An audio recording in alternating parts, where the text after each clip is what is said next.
Welcome to the Worth Listening podcast, where we focus on having positive and productive conversations around money. I'm your host, Lauryn, a 4-time Olympian and certified financial planner. On this show, my guests share their money stories. Everyone has a unique story and experiences both wins and losses when it comes to money. My intent is to give listeners something they can relate to, something that builds their courage to be open and take control of their own money story. When I'm not creating a great show for my listeners, I'm running my company, Worth Winning, where I help individuals and families organize their finances. Check us out at worth-winning.com. All right, now on with the show. It's beginning to look a lot like... Yeah, I know, it's not even close to Christmas, but I can hope, I can wish, or maybe I shouldn't, huh? Because if it was Christmas time, the year would be over and I have to reflect on whether or not I met my goals. Then I have to start setting goals for next year. Yeah. Okay. Maybe I should focus on today. They say yesterday is history, tomorrow is a mystery, and today is a gift. That's why it's called a present. So let me just celebrate the gift that's under the tree today and stick in the moment right here, right now with you guys. Today is episode 7 of the solo episodes, and we are talking how to discuss money with your immediate family. I think this topic is kind of what had me thinking about Christmas, because that's family time. You know, Thanksgiving comes around, all the holiday season comes around. You spend a lot of time with family. My mom says that we put the fun in dysfunctional. And I like to think that that is actually true. We are a very, very blended family, but we make it work. And though it is nowhere near time for Christmas, I'm in the family spirit, and not just the family spirit, but the spirit of figuring out how to discuss money matters with your family members. All right, let's just dive in and do it. This is not an easy one, but I hope that you guys find it to be helpful. I hope that you feel excited about talking to some member of your family about something that I bring up today. So let's start with our parents, the people who brought us into the world. For me, my dad is gone, but he was very, very direct about money discussions. And I think that might be where I got the ability or the interest to be open and to kind of pry into what does other people's money situation look like and how can you optimize and talk about your finances. Because though there wasn't a lot of financial literacy in my household, there was definitely openness about what was going on from a financial standpoint. And my mommy is still here. I love her to death. And she has actually come around quite recently, you know, with me being in the financial industry. She had to go through the withdrawal of her daughter not being an Olympian anymore. And once she got over that and realized that there was something new that she could support me in, she's dived in head first and being proud of her baby doing something else. And she's finally come around to sharing the financial details of her life with me. And I've been holding her accountable to making sure that she's organized, because she is just 1 year away from retirement. It's always interesting, you know, with the mother-daughter relationship or a parents-child relationship where they're the person who's raised you, they bossed you around your whole life, and now you have some area of expertise that is able to help them, and they're depending on you to be able to share information. So it's been fun having those conversations with her and learning what she knows and her being proud of what I know. But I think one of the things we need to think about as it pertains to talking to our parents about money and having financial discussions is, when do they plan to retire? So we might feel a little bit awkward bringing this up, but it is our job to know what their plans are, because you want to make sure that your parents don't end up becoming the child and that their lack of retirement planning doesn't land them on your couch, because you have your own financial goals. You have your own financial responsibilities. But I know for a lot of people, if something were to happen and your parents didn't plan accordingly, would you leave your parents out in the cold? For most of us, the answer is no. So we should think about, as young professionals, what it means to plan financially for our parents and to understand what our parents have. They may tell you it's none of your business, but it will quickly become your business if they've in fact not planned accordingly, and then they're going to be enlisting you for help. It could be a huge financial burden on you if you don't know what your parents' financial situation is, and then you feel obligated to help them because they're not in a good place. So make sure you have the conversation with them about when they plan to retire. Are they on track for retirement? Is their income in retirement going to be enough to help them? And then think about and contemplate on what you're willing to do to be a part of their lives during their retirement. Another thing you should talk to your parents about is their arrangements if something was to happen, because that's something else that can derail somebody's financial situation. So, who do I contact if something happens to you? Where is the paperwork? How are we supposed to pay for you passing away? Is there some arrangements that have already been made? Is there a specific account that we should draw from? How do I get access to it? Those are never fun conversations to have, but they're much better had now while your parent is alive and well, and you guys can go out to dinner and talk about something more exciting afterwards than it is to try to have to sort through when a parent passes away unexpectedly. So make sure that you ask them things like, where do they want to be buried? If something was to happen and they're unresponsive, who gets to make the decisions on their behalf? Are there multiple children in the household? Which child is the most responsible, or which child is their favorite? Or you don't even ask those questions because that can make the conversation go poorly. But just ask them who they want to make those decisions. If there's not a spouse in place, the other parent isn't around, or if both parents, God forbid, something happens to them, who is that person that's going to be the one that's grounded and prepared to handle what's going on mentally and emotionally? All right. So we talked parents a little bit. Now let's talk about our siblings. I have 5 sisters and 2 brothers, and there's a lot to talk about. We're all very, very different. We all live all over the country.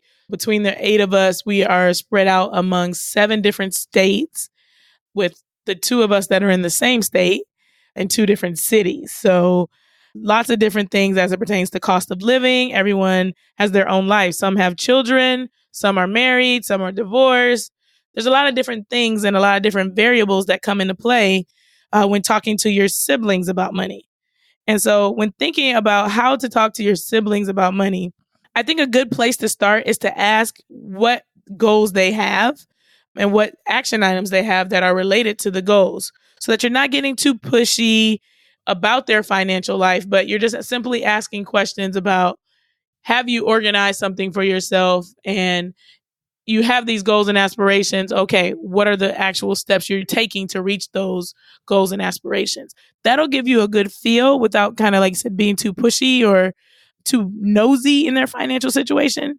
But they're also your siblings. So it may be tough. It may be a situation where you guys grew up in an environment where you can't talk about money, or you didn't talk about money. But think about what you feel in your heart for your siblings. Think about what you want for your siblings.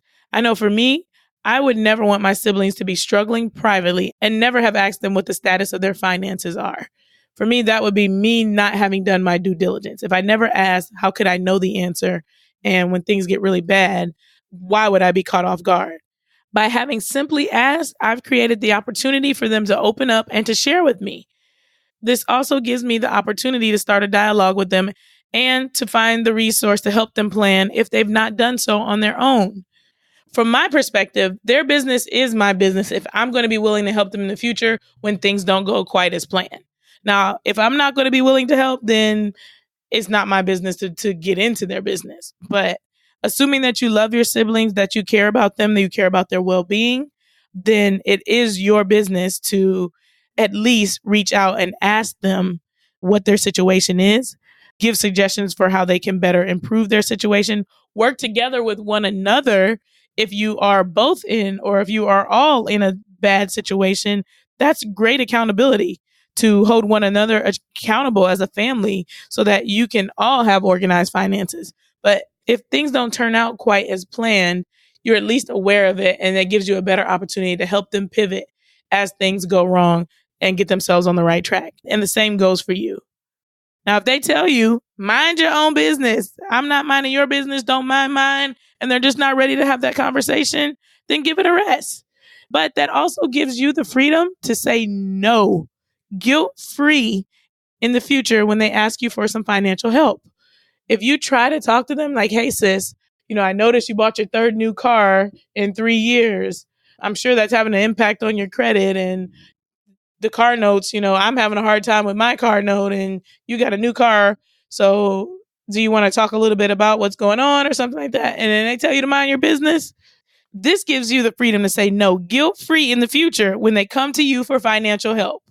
Now, no is a really hard thing to tell anyone when it comes to money, but you don't want to keep derailing your own personal financial situation on account of someone else when they're not trying to help themselves, but also when you've reached out to them for help and they turned you away. We love them, we care for them, but if everybody is in a bad financial situation, then no one is in a position to help. So it's important before someone has a financial catastrophe to have conversations so that we can prevent catastrophes in the first place. Let's switch gears and talk a little bit about managing finances with Bay. If you have a spouse, getting over the awkwardness of starting the financial conversations is going to be integral for your success. A lot of relationships end because of financial disagreements. So whether you're married or dating, it is important to understand your partner's goals, their expectations, and their behaviors in terms of finances. I've seen a lot of times where spouses keep their finances separate and it creates a lot of opportunity for secrets. And when it comes to relationships, we all know that communication is key. Secrets are very, very destructive. So you're going to want to have an open line of communication and you're going to want to definitely consider merging your finances. You guys are a team and therefore you should approach your finances as such. Now, I know some people may have had a long history with trust issues, and this is a huge thing to get over. But if you have jumped over the broom and decided that this person is, in fact, someone you want to spend the rest of your life with, you've already trusted them with quite a bit. And the financial aspect of things shouldn't be bigger than the other things in your life that you've trusted them with. The parts of your past and various feelings that you are working through, all sorts of different things. Finances should not take precedent over any of the other things you all have conquered together. So definitely consider merging your finances and working together as a team. And it starts with telling each other the truth about where you are and where you want to be financially. So if you have debt, make sure you discuss it. You don't want anyone being caught off guard with something that you've been hiding and keeping a secret during your relationship. And now you're married in it. And ta-da! Here's my 6 figures of student loan debt that I never mentioned to you. No one wants to be caught off guard by that. And it definitely alters the team's financial decision. So be mindful of telling people about what it is that you have going on, good and bad. And then also to discuss goals with one another. And not just discussing the goals, but what it'll take to reach them. Because remember, this is a team. So if we're not both working toward the same thing, it's going to be tough to achieve anything. Now, I'll be the first to admit that managing finances with my spouse has been tough. I definitely have some insecurities, and I'm one of those independent women that don't want anybody to look after me, don't want to be a gold digger, and I want to very much stand on my own 2 feet. This is in direct conflict with my spouse, who is very much a provider, wants to also look after and care for his woman, etc. So I'm like, I don't need no man. I got my own. I can take care of this. Hold on one second. And he's just like, but we're a team. I think it comes a little bit for me from being an athlete where I spent my whole life competing. Everything was about a competition. From age 9, I've been running track. Though I had a team behind me, I very much had to stand on my own 2 feet, handle my business, take care of things. And at the end of the day, it was my job to get to the finish line first. I think that's definitely carried over into other relationships in my life. And I've had to work quite a bit on knowing and understanding that this is another member of my team and that I don't have to stand on my own, that it's okay to work together. So all that stuff that I just told you guys, I am working on it too. It is a lot easier said than done. And there's also different personalities. So obviously I'm a financial planner. I like to budget. I like to plan. whereas he is a lot more of a free spirit. He's more of a kind of overview guy where it's like, let's get a very basic budget that says you get a certain amount in the bank each month. And because it's automated, there's no need to track anything else. Whereas I, on the other hand, would like to account for every single dollar. Yeah, that kind of overall budget is something that it works and it prevents you as long as your spending is automated. But I want to know, we spent X number of dollars on eating out, we spent X number of dollars on travel, X number of dollars on groceries, and I want to get all the way down to the nitty gritty. Which means if I want to do that, the responsibility falls on me because he don't want to do that. He's not interested in it. He is interested in our financial freedom, but there's a lot easier way to get there, in his opinion. Make sure you're saving. It's as simple as that. But it's important to figure out how to work together whenever two people have finances. So, work in progress. I encourage you guys to work on it as well. And we can all win at life. We don't have any children yet, but I'm definitely going to talk to my kids about money. And I think that it's really important to understand household finances when you're bringing a child up. I want my kids to understand that things are not free and that though I take care of them, I have to earn in order for them to have. Of course, I always want them to have more than I had, but I also want to be cognizant of not fostering a sense of entitlement. I'd like to teach my kids to be content and not to envy or compare themselves to others. Because I think that's a really tough road to go down is when you start saying so and so has, but I don't have. I think it's really important to set expectations around money and explaining to them that money is something you earn, but also teaching them the importance of saving. And saving is really about delayed gratification. So not just does that play a part in setting a cool financial foundation for your children, it plays a part in other areas of life where things don't always just show up, appear, and turn out. You've got to work for what you want. So those are just some of the things that I want to teach my children. And I think it's important to have those conversations. Now, if you got older children, I think it's also important to have discussions with them. And if you haven't started having discussions, it's not too late. It's important for them to know, just like we were talking about parents earlier, if you are a parent, your responsibility to let them know how prepared you are financially so that they understand in a time of lucid thinking when everything is fine, where to find information about how to help you, where to find the documents to get things taken care of, to let them know what kind of position that you're in and that if you're in a great position and you're able to pass something on, you don't want that to get tied up or them to never go looking for whatever it is that you've worked so hard to leave behind for them because they don't have the right information. So they need to know what to do if you were to pass away or if you were incapacitated. You need to let them know what you've prepared for and how to access it. But you also should be talking to your older children and making sure that they are in a good place. So the information that you have, the lessons that you have learned from life, they might be gone and out of your household now. And if you didn't foster those conversations a long time ago, it's not too late to start now. Hey, honey, I remember when I did blah, blah, blah, and it was a terrible mistake. I want something better for you. So please don't make this mistake. You are welcome to come talk to me about whatever it is that you're going on. We talked in the last episode about all kinds of questions you could ask to get conversations going. But it's really important to share with your kids the lessons that you learned, the lessons that you're still learning, encouraging them to do better than you've done, and helping in any way you can, helping them get the right answers, helping them create a legacy by working together as a family. All right, so today we talked intimate conversations with immediate family members, from parents to siblings to spouses and to children. I think it's really important for us to have these money conversations with our family because though they may be a little bit crazy, we only get one set. We got all the sayings out there. Blood is thicker than water. Family is like fudge, sweet but full of nuts. And a lot of people would say family is not just an important thing, it is everything. No matter what you think or feel about the definition of family, everybody has someone in their life that they're calling family. And when you care enough to call someone your family, then you need to care enough to have a conversation with them so that they can use money as a tool to live the life that they want. I encourage you to have a conversation with someone you love today. Thanks for listening. As always, if you have questions, suggestions for guests, or would like to share your own money memoir, don't hesitate to reach out.